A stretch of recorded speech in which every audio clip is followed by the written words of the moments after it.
अस्सलामु अलैकुम। मैं हूं सलीम उल अवान और अपना यूट्यूब चैनल अपना पाकिस्तान APK में आपको खुशामदीद कहता हूं। आने वाले नए नाज़रीन से गुजारिश है कि हमारे चैनल को लाइक करें, सब्सक्राइब करें, शेयर करें और बेल आइकन को प्रेस कर दें। और जहां पर हमारी वीडियो की एक्सेस नहीं हो रही वहां पर आप VPN का इस्तेमाल कर सकते हैं ताकि आपको बर वक्त हमारी वीडियोज़ मौसूल होती रहें।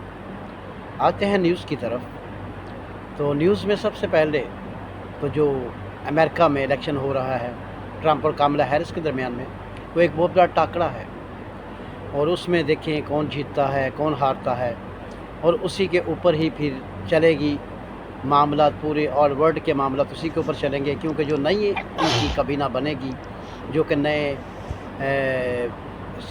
सदर बनेंगे, चाहे कामला हैरिस बन जाए चाहे डोनाल्ड ट्रंप बन जाए, तो उसके नतीजे में फिर वो जो कबीना बनेगी वो लेकर पूरी दुनिया में जो मामलात हैं उनको लेकर आगे चलेंगे।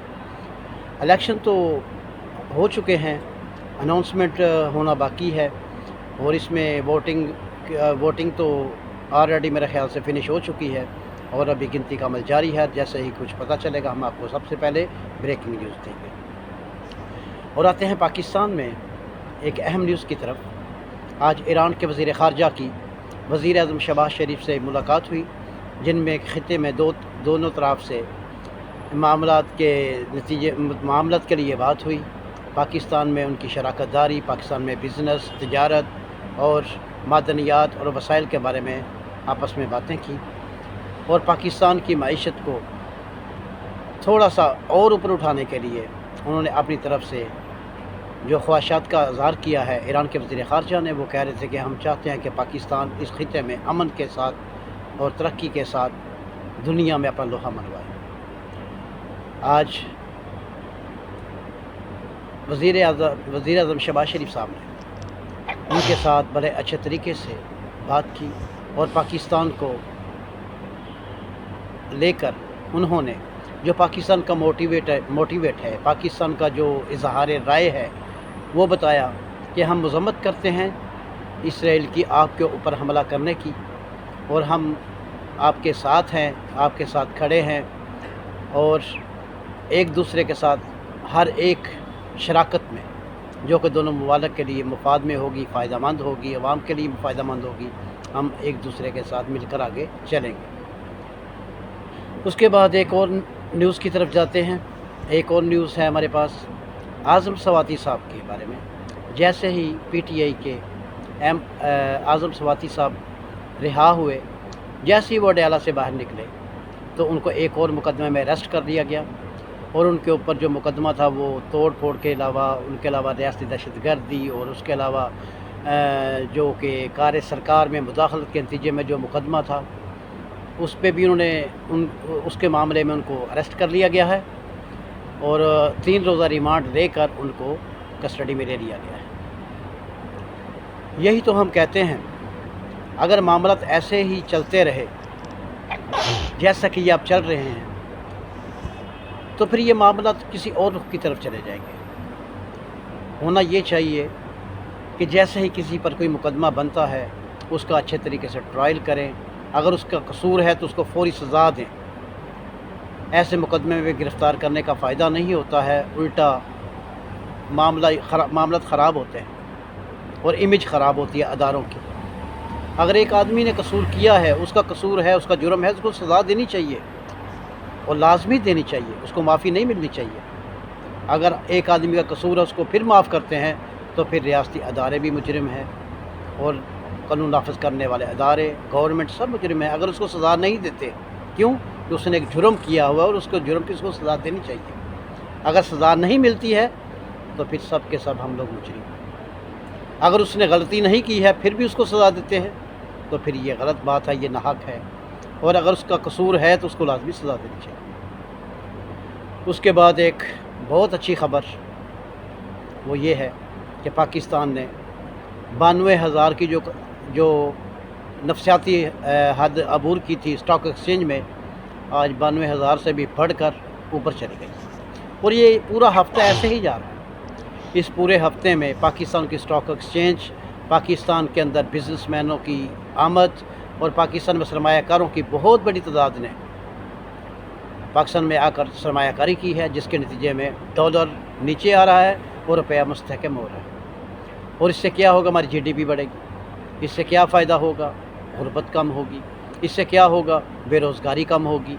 इससे क्या होगा कि पूरे पाकिस्तान में अमन होगा और सारे मामलात ज़िंदगी अच्छे तरीके से, एक मुतवसत गरीब हर किस्म के लोग अपने मामलात ज़िंदगी को अच्छे तरीके से चला सकेंगे।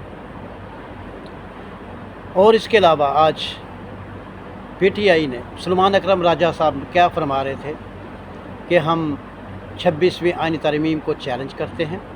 26वीं आईनी तरमीम को हम हर हद तक लेके जाएंगे। और हामिद खान साहब जो इनके वकील थे, PTI के वकील हैं, वकीलों के प्लेटफॉर्म से कह रहे थे कि हम 26वीं आईनी तरमीम को नहीं मानते, हम इसको सुप्रीम कोर्ट में चैलेंज करेंगे। ये कैसे चैलेंज कर सकते हैं, मुझे समझ नहीं आ रही। जस्टिस याह्या अफरीदी साहब, चीफ जस्टिस याह्या अफरीदी साहब, जो कि 26वीं आईनी तरमीम के बाद चीफ जस्टिस बने, आप उन्हीं के पास केस लेकर जाएंगे कि ये जी हमारा ये मामला सुने, ये 26वीं आईनी तरमीम गलत है, जिसके नतीजे में आप आ गए हैं। ये नहीं कहते हैं कि चीफ जस्टिस कहते हैं हमको कबूल है, मगर 26वीं आईनी तरमीम नहीं कबूल है। क्यों नहीं कबूल है? ये गवर्नमेंट ने बनाई है, यह गवर्नमेंट ने सारा कुछ मामलात किए हैं, पार्लियामेंट ने बनाई है। और जस्टिस याह्या अफरीदी साहब जो चीफ जस्टिस बन चुके हैं वो हमको कबूल है। जब चीफ जस्टिस याह्या अफरीदी साहब चीफ जस्टिस बने हैं इस 26वीं आईनी तरमीम के मामले के बाद, वो कैसे आपका मामला सुन सकते हैं, कैसे आपके मामलात को हल कर सकते हैं? ये तो वही साहब हुआ ना कि एक दीवाना था, एक पागल सी ना बंदा, वो हर गल कहता सी मुझे भी कबूल है, भी कबूल है, भी कबूल है, मगर ए मैनू कबूल नहीं। मिसाल के तौर पर उन्हें आख्या एदा प्यो जो ना प्यो मैनू कबूल नहीं, एदा बाप मैनू कबूल नहीं, मगर यह बच्चा मैनू कबूल है। यह किस तरह हो सकता है? आपके मामला कैसे हल होंगे, ये मुझे समझ नहीं आ रही। और उसके बाद उमर यूब साहब आज पार्लियामेंट में खड़े होकर कह रहे थे कि ये ज़ोर ज़बरदस्ती जो कल जो हुआ है, ये मामला चीफ जस्टिस के लिए और ये आईनी बेंच के लिए और आर्मी चीफ़ की तैनाती के लिए, उनकी एक्सटेंशन के लिए, और भाई ये तो एक्सटेंशन वाला मामला ही नहीं है। अभी उन्होंने क्या किया है, ये 5 साल कर दिए हैं ताकि कल को कोई मामला ख़राब ना हो। ये आपके लिए भी आसानी है, उनके लिए भी आसानी है, सबके लिए आसानियाँ हैं। कल को आप कोरम पूरा करते फिरेंगे। हमारे में जी हमने इस चीफ जस्टिस को, चीफ ऑफ आर्मी स्टाफ को एक्सटेंशन देनी, हमारे साथ मिले, अब कोरम पूरा करें। इससे बेहतर है कि जो तरमीम हो चुकी है इसके नतीजे में आर्मी चीफ़, सर्विसेज चीफ़ जितने भी हैं सबकी 5-5 साल मुद्दत मुलाजमत कर दी गई है। जब उनका टाइम पीरियड पूरा होगा वो चले जाएंगे। और उसके बाद आज पाकिस्तान में IPPs के मामले पर बहुत बड़ी पेशरफ्त हुई है। 8-9 कंपनियों के साथ उन्होंने माहदे मनसूख कर दिए हैं, ख़त्म कर दिए हैं। और जिन कंपनी के साथ माहदे IPPs के हो रहे हैं बिजली के मामले में, उनके साथ गवर्नमेंट ने ये बात की है कि आप हमको ये पैसे रिटर्न करें, आप हमको ये पैसे वापस करें जो कि आपके पास ज़्यादा वाजबात की शक्ल में चले गए हैं, ताकि ये आवाम को रिलीफ दिया जा सके। और इससे क्या होगा, जब IPPs के साथ मुआहदे ख़त्म हो जाएंगे तो फिर उनको वही पैसे देने पड़ेंगे जितने की बिजली यूज़ करते हैं। जितनी बिजली बनेगी, जितनी बिजली हम यूज़ करते हैं, जितनी बिजली हमारे मुल्क में यूज़ होगी, उसी के हिसाब से उसको IPPs को पैसे दिए जाएंगे। पहले क्या होता था, IPPs कहता हमने इतनी बिजली बना ली है मगर हमने बेची नहीं है, आवाम को दी नहीं है, पाकिस्तान में किसी जगह पर हमने पहुँचाई नहीं है, मगर इसके पैसे हमको दे दें। वो लेते थे, बदमाशी से लेते थे। मगर अभी वज़ीर तवानाई ने बहुत अच्छा और अहसन इक़दाम, वज़ीर आज़म शहबाज शरीफ, काबीना ने सब ने मिलकर एक अच्छा इक़दाम किया है। वो ये किया है IPPs से मुआहदे मनसूख किए जाएँ और जहाँ पर ये पैसे जो उन्होंने वसूल कर लिए हैं, ये इनके पास इससे पहले उनके पास पैसे चले गए थे, वो पैसे वापस लिए जाएंगे ताकि उन पैसों को आवाम की फलाह व बहबूद के लिए ख़र्च किया जाए और IPPs से वो सारे पैसे निकलवाए जाएँ जो कि ये ओवर चार्जेस की मद में ले चुके थे, जो बिजली बनाई नहीं गई थी, जो बेची नहीं गई थी, जो आवाम के पास तरसील नहीं हुई थी, उसके भी वो पैसे ले चुके थे। अब उनसे पाई का हिसाब लिया जाएगा, पैसे वापस लिए जाएंगे।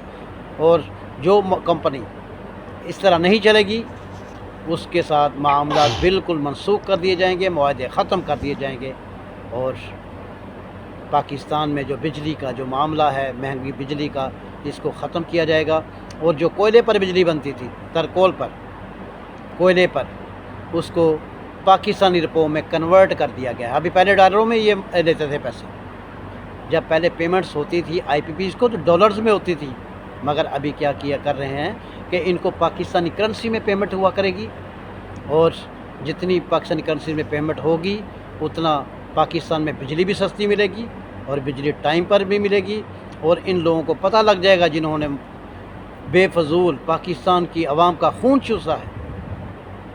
یہ آئی پی پیز پاکستان کا خون چوسنے والی بلائیں بن گئی تھی، انہوں نے پاکستان عوام کا خون چوس لیا۔ ایک آدمی کا 100 یونٹ کا بل اور ہے، 200 کا ڈبل ہو گیا، 300 کا اس سے ڈبل ہو گیا۔ یہ ظلم ہے، اس ظلم اور زیادتی کو بند ہونا چاہیے تاکہ معاملات زندگی لوگوں کے احسن ہو سکیں اور لوگوں کی زندگیوں میں آسانی اور خوشحالی آئے۔ اس کے بعد پاکستان میں جو احسن اقدام ہوئے ہیں، پاکستان کے احسن اقدام کے معاملے کو لے کر پوری دنیا میں پاکستان کے اوپر اعتماد کی فضا بن رہی ہے، وہ سب پاکستان پر اعتماد کر رہے ہیں۔